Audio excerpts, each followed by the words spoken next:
The entity of which these personalities are part, that entity which you may call the Christ entity, was aware of these issues.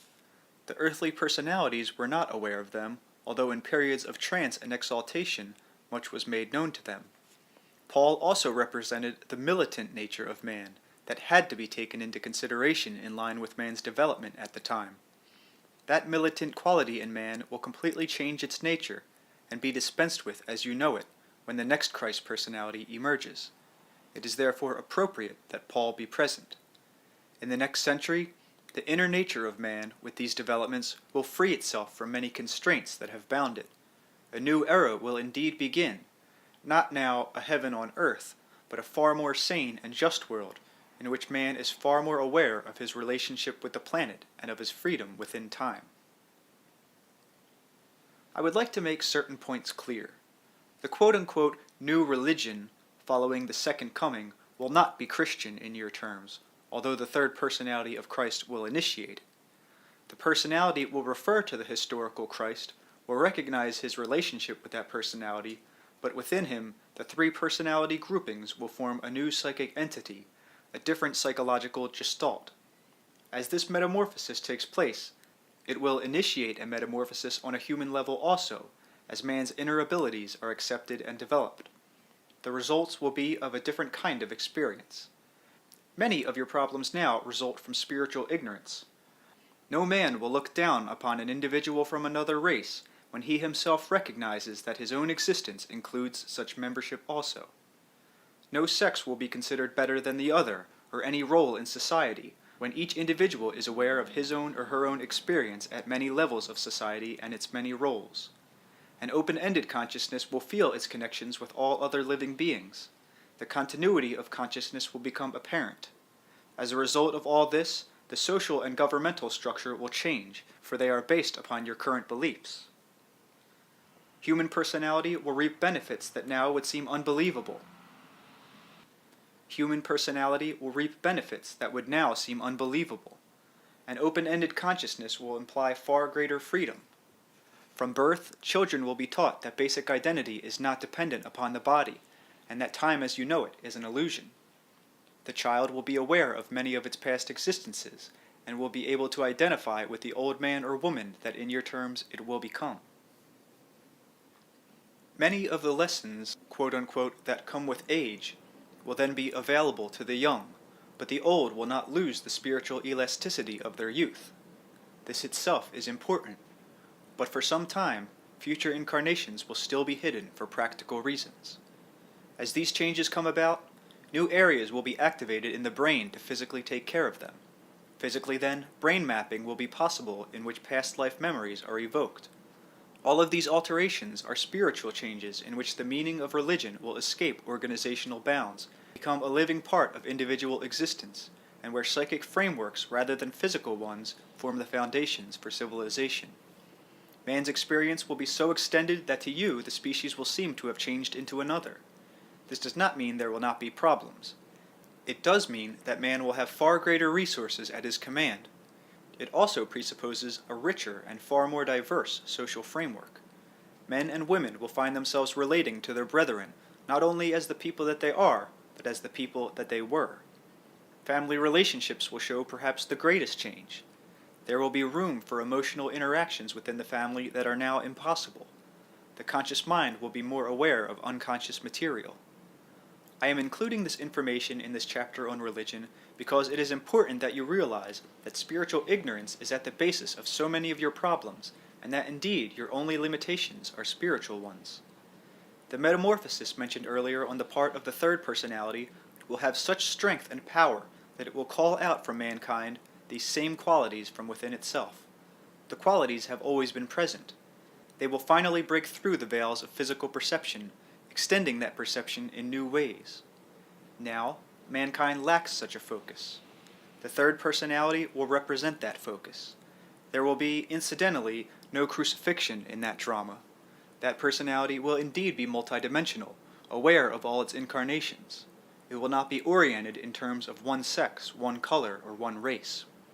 For the first time, therefore, it will break through the earthly concepts of personality, liberating personality. It will have the ability to show these diverse effects as it chooses. There will be many who will be afraid to accept the nature of their own reality, or to be shown the dimensions of true identity. For several reasons, as mentioned by Rupert, I do not want to give any more detailed information as to the name that will be used, or the land of birth. Too many might be tempted to jump into that image prematurely. Events are not predestined. The framework for this emergence has already been set, however, within your system of probabilities. The emergence of this third personality will directly affect the original historical drama of Christ as it is now known.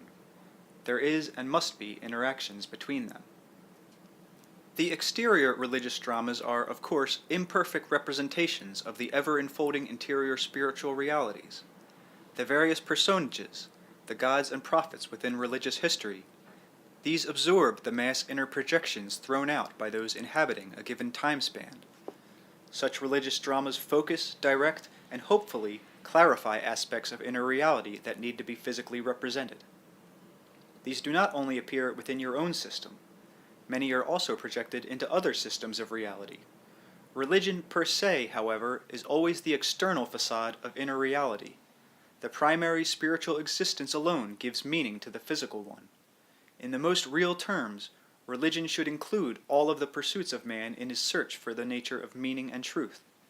Spirituality cannot be some isolated, specialized activity or characteristic. Exterior religious dramas are important and valuable only to the extent that they faithfully reflect the nature of inner, private, spiritual existence. To the extent that a man feels that his religion expresses such inner experience, he will feel it valid. Most religions per se, however, set up permissible certain groups of experience while denying others. They limit themselves by applying the principles of the sacredness of life only to your own species, and often to highly limited groups within it. At no time will any given church be able to express the inner experience of all individuals. At no time will any church find itself in a position in which it can effectively curtail the inner experience of its members. It will only seem to do so. The forbidden experiences will simply be unconsciously expressed, gather strength and vitality, and rise up to form a counter-projection, which will then form another, newer exterior religious drama.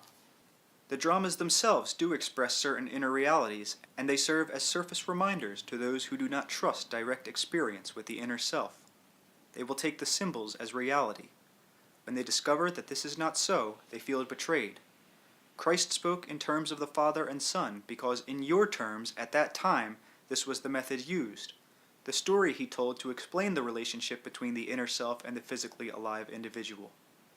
No new religion really startles anyone, for the drama has already been played subjectively. What I have said, of course, applies as much to Buddha as it does to Christ. Both accepted the inner projections and then tried to physically represent these. They were more, however, than the sum of those projections. This also should be understood. Mohammedanism fell far short. In this case, the projections were of violence predominating. Love and kinship were secondary to what indeed amounted to baptism and communion through violence and blood. In these continuous exterior religious dramas, the Hebrews played a strange role. Their idea of one God was not new to them. Many ancient religions held the belief of one God above all others. This God above all others was a far more lenient God, however, than the one the Hebrews followed. Many tribes believed, quite rightly, in the inner spirit that pervades each living thing, and they often referred to, say, the God in the tree or the spirit in the flower. But they also accepted the reality of an overall spirit, of which these lesser spirits were but a part. All work together, harmoniously. The Hebrews conceived of an overseer God, an angry and just and sometimes cruel God, and many sects denied then the idea that other living beings beside man possessed inner spirits.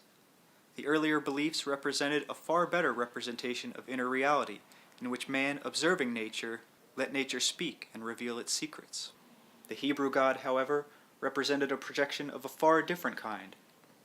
Man was growing more and more aware of the ego, of a sense of power over nature, and many of the later miracles are presented in such a way that nature is forced to behave differently than is its usual mode.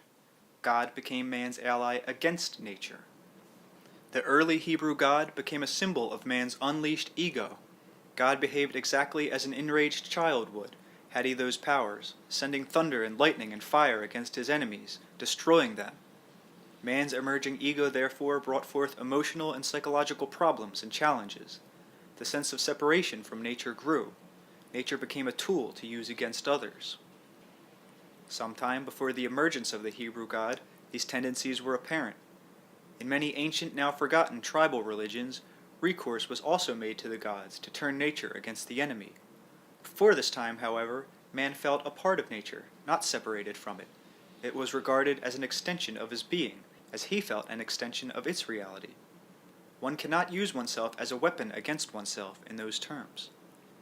In those times, men spoke and confided to the spirits of birds, trees, and spiders, knowing that in the interior reality beneath, the nature of these communications was known and understood.